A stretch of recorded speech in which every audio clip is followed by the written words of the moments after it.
Some viewers may find the following video disturbing. Viewer discretion is advised.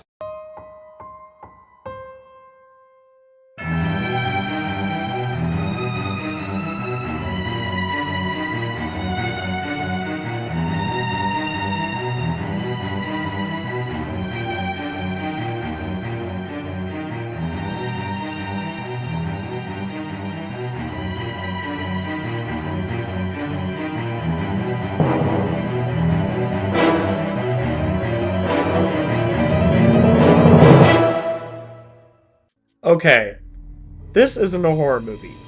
However, it comes very close to being one with its psychological darkness and disturbing content despite the lack of blood, gore, or violence. Johnny Got His Gun is an American indie anti-war film written and directed by Dalton Trumbo in his first and only directorial credit based on his book of the same name, released on August 4th, 1971.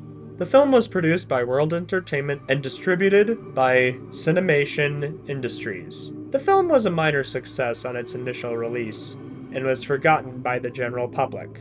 However, the film had a resurgence in popularity in 1988 when Metallica released the song One, which featured clips from the movie in the music video, turning the film into a cult classic.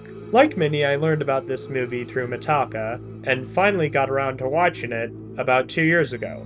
The film left a strong impression on me.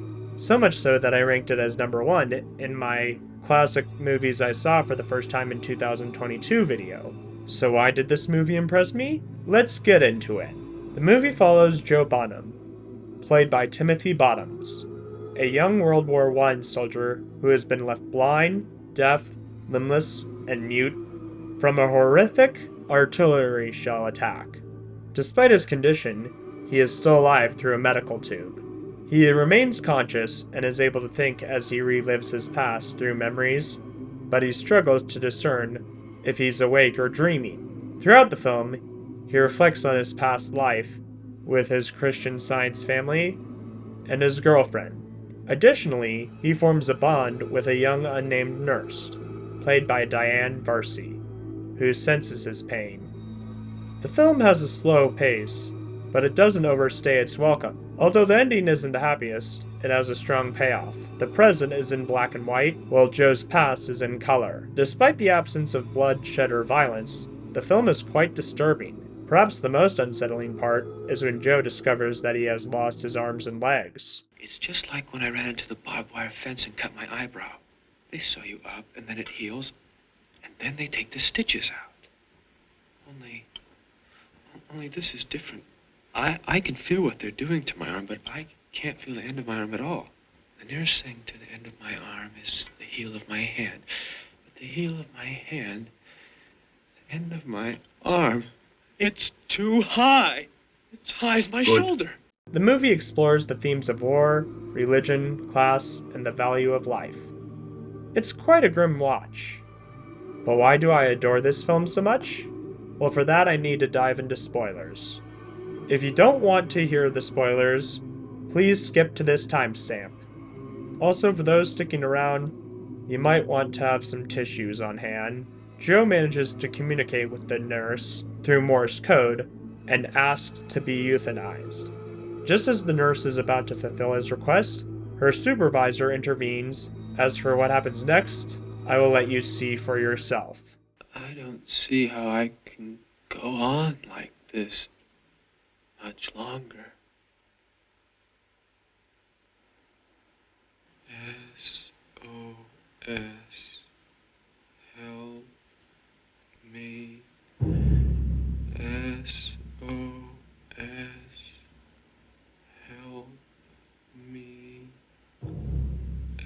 SOS, help me. SOS, help me. SOS,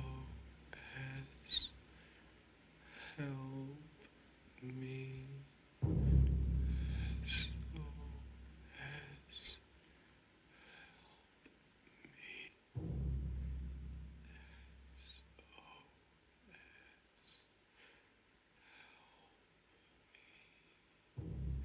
This may be the most upsetting thing I have ever seen. While I've seen movies that made me want to cry or tear up slightly, this movie had me bawling my eyes out by the end. Overall, Johnny Got His Gun is bleak, disturbing, thought-provoking, and emotional. Its message is important and still relevant. On my rating scale, I'm going to give Johnny Got His Gun 5 stars.